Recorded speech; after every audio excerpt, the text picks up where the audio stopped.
Damos início a mais um programa Anatomia do Poder, que vai ao lar dos brasileiros de todos os estados do Brasil e do Distrito Federal para mostrar o que é o poder público, privado, da imprensa, sindical, acadêmico, cultural, universitário, através daqueles que detêm o poder. E o programa está fazendo 9 anos. Exatamente neste domingo, fazemos 9 anos de Anatomia do Poder.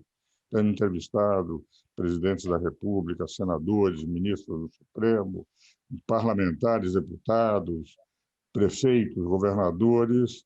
E hoje, para comemorar 9 anos de programa, tenho o prazer de fazer a entrevista com aquele que foi o que deu início à minha família. Eu e Ruth, o nosso primeiro filho foi o ministro Ives Gandra da Silva Martins Filho, que foi presidente do Tribunal Superior do Trabalho, um tribunal que representa, em nível de organização, uma das maiores estruturas judiciárias do país, na medida que são 24 tribunais regionais, em torno de 3.500 juízes, 500 desembargadores. Ele presidiu o tribunal e é o decano do Tribunal Superior do Trabalho. Vamos falar sobre a reforma trabalhista. E já começo, meu caro Ives, depois dessa introdução paterna, perguntando por que você entende que a reforma trabalhista de 2017 beneficiou esse entendimento entre capital e trabalho? Cumprimento primeiro meu pai com muita alegria por poder participar do seu Anatomia do Poder, comemorando os 9 anos do programa, e respondo já que o que mais ajudou, contribuiu à nação, à reforma trabalhista, foi por dar maior segurança jurídica às relações de trabalho. Havia muitas matérias que não estavam ainda disciplinadas, exemplo disso, o trabalho intermitente, que gerava tanta informalidade, o trabalho intermitente sendo regulamentado, havendo uma disciplina jurídica para o trabalho intermitente, isso ajuda a contratação e impressiona hoje que a média de horas trabalhadas em trabalho intermitente é em torno de 22, 24 horas por semana. Então, não é aquilo que se imaginava com poucas horas só de trabalho. Depois, a própria disciplina jurídica da terceirização ajudou bastante a resolver os problemas nessa área. E, agora que nós estamos na pandemia, uma das coisas que mais contribuiu à reforma trabalhista, para quase que prevendo o que poderia acontecer, foi a regulamentação do teletrabalho. Hoje nós funcionamos na base de home office, basicamente. E, por outro lado, a grande espinha dorsal da reforma trabalhista foi o prestigiar a negociação coletiva, ou seja, fazer com que o negociado prevaleça sobre o legislado. Significa que as partes, o empregado e o empregador, têm mais condições de saber o que é interessante para eles do que o legislativo ou o judiciário. Então, nesse sentido, é que eu acho que houve uma contribuição muito grande para as relações de trabalho, essa reforma trabalhista de 2017. É interessante que a sensação, eu como advogado de empresas, tenho de que realmente o diálogo passou a ser muito mais fácil. Antigamente, o diálogo era de terceiros, era através, fundamentalmente, dos sindicatos, e o próprio empregado, aquele que está no diário, tinha mais dificuldades. Não se retirou força do sindicato, mas deu para aqueles que têm o interesse pessoal a possibilidade, efetivamente, de encontrar o que é melhor para os dois lados, sobrevivendo à empresa, sobrevivendo ao emprego. Eu também estou plenamente de acordo. Agora, uma segunda pergunta, Elis. Eu acho que o nosso telespectador está interessado em saber.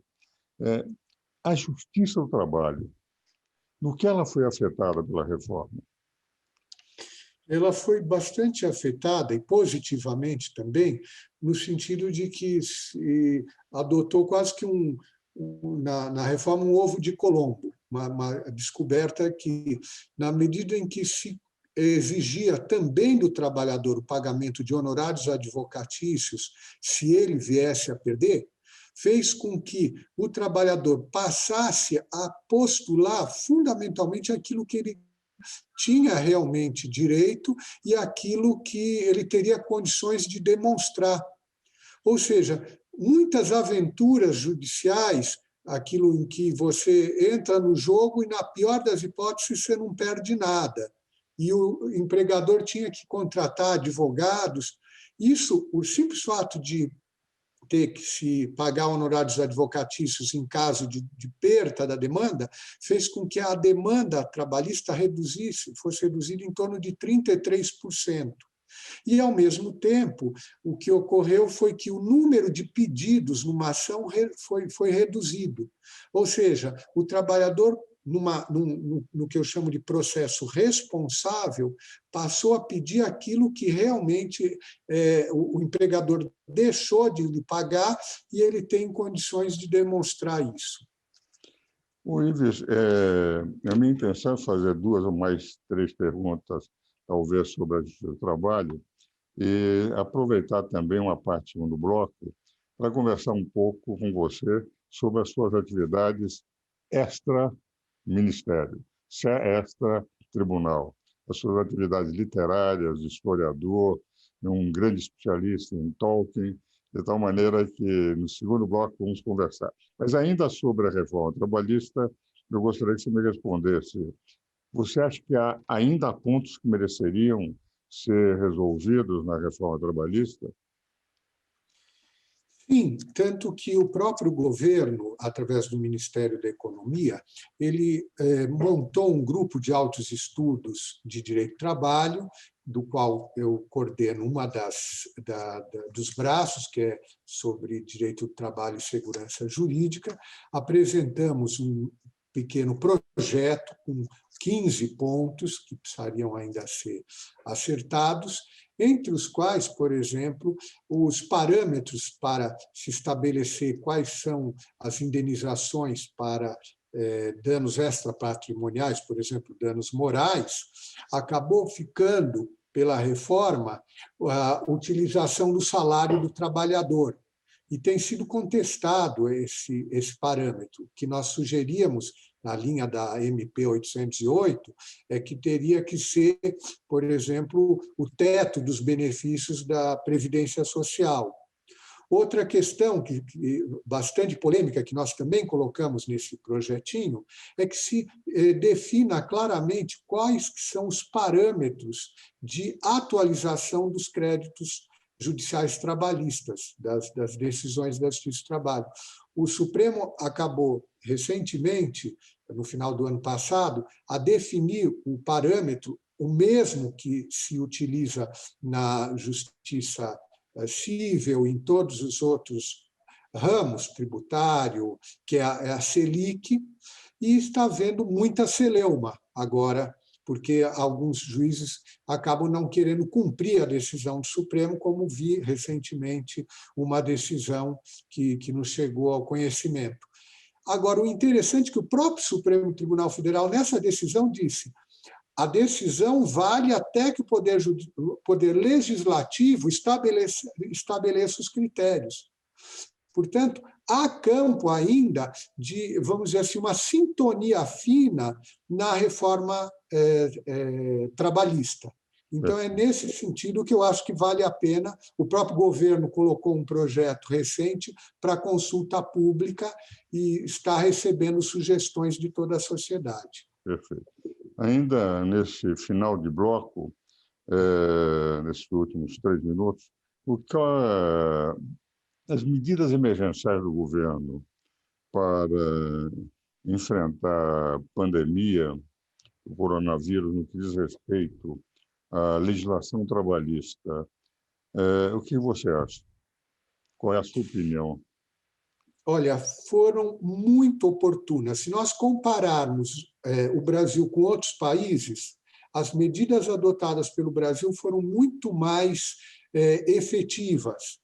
Exemplo, num primeiro momento se imaginava que a pandemia não ia durar tanto tempo, então se anteciparam férias, se anteciparam feriados. Depois, quando se viu que ia ampliar um pouquinho esse prazo de confinamento, se admitiu a suspensão de contrato de trabalho, se admitiu redução de jornada, com um aporte do governo, num segundo momento, esse auxílio emergencial.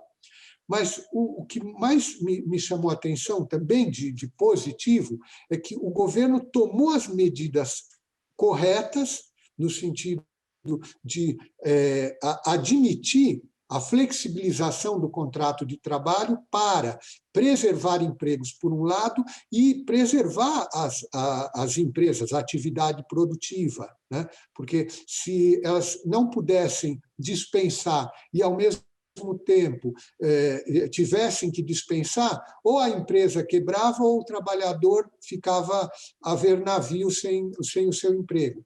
Então, o que o Supremo Tribunal Federal fez? Deu respaldo a essas decisões legislativas, né, através de medidas provisórias, e como? Admitindo a negociação individual do trabalhador, o acordo individual do trabalhador com a sua empresa para a suspensão do contrato, para a redução de jornada. De tal forma que, como era difícil fazer negociação coletiva, imagine um sindicato fazer uma assembleia dos trabalhadores em época de confinamento, seria praticamente impossível. Então, acabou o Supremo Tribunal Federal dando respaldo a essas medidas do governo. E, graças a isso, nós tivemos até um auxílio emergencial bastante mais dilatado, que fez também com que a sociedade como um todo pudesse não sofrer com a pandemia, em termos de queda do PIB, em queda da atividade produtiva, fazendo com que fosse possível ainda continuar em home office ou com suspensão ou redução de jornada a atividade econômica. Agradeço. Nós vamos agora para os nossos comerciais, Ives, e vamos voltar a falar um pouco sobre a reforma trabalhista e depois vamos falar um pouco sobre vida literária do ministro Ives Gandra da Silva Martins Filho.